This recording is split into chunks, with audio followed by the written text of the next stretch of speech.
L'opération de secours aux mineurs illégaux pris au piège dans une mine d'or à l'est de Johannesburg, lancée le dimanche dernier, n'a pu être effectuée ce lundi à cause des niveaux élevés en monoxyde de carbone et d'un feu souterrain.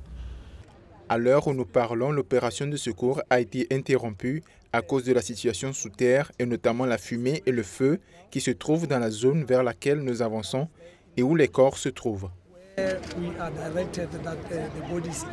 Le nombre de mineurs illégaux coincés sur terre à l'heure actuelle resterait toujours inconnu.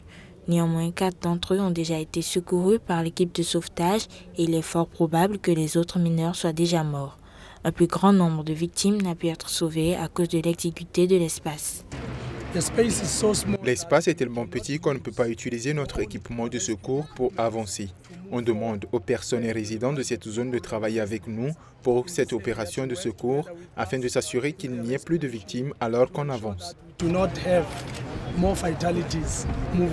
L'opération de sauvetage se poursuit afin d'avoir accès aux corps des autres victimes probablement décédées. Ils sont aujourd'hui en Afrique du Sud, des milliers de mineurs clandestins à tenter d'extraire de vieilles mines désaffectées quelques pépites d'or au péril de leur vie.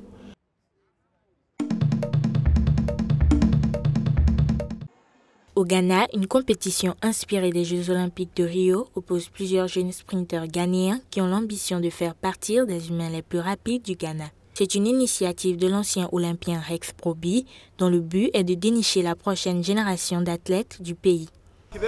Cette compétition m'a fait donner le meilleur de moi-même. Je le voulais, je l'ai eu.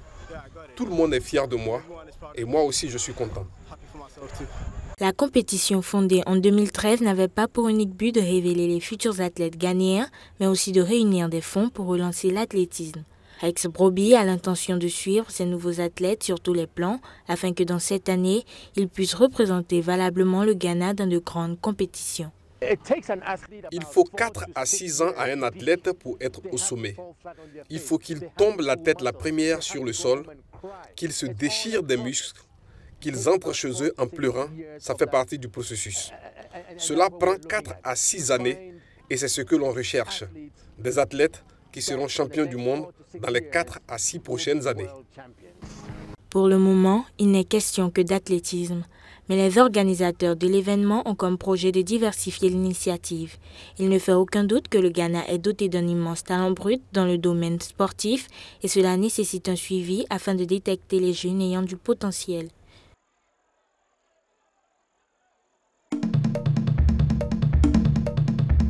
Les habitants musulmans d'Alep, ravagés par la guerre, ont commencé à célébrer lundi la fête de l'Aïd al-Adha, qui marque la fin du pèlerinage annuel à la Mecque. La Tabaski constitue un jour de célébration dans la tradition prophétique musulmane. Ainsi, les musulmans d'Alep ont pris les différentes mesures pour immortaliser l'événement. Tous unis, ils se sont rassemblés à la Mecque pour la prière, une prière qui marque non seulement la fin du Hajj, mais également l'ouverture d'une réjouissance fraternelle. Le quartier d'Alep, qui était, il y a encore quelques jours, sous tension, a retrouvé le calme, les rires et les cris de joie des enfants. En ce grand jour de fête d'allégresse, où l'immolation du mouton et l'aumône sont à l'honneur, d'autres préfèrent rendre un hommage à leurs proches victimes des atrocités de la guerre.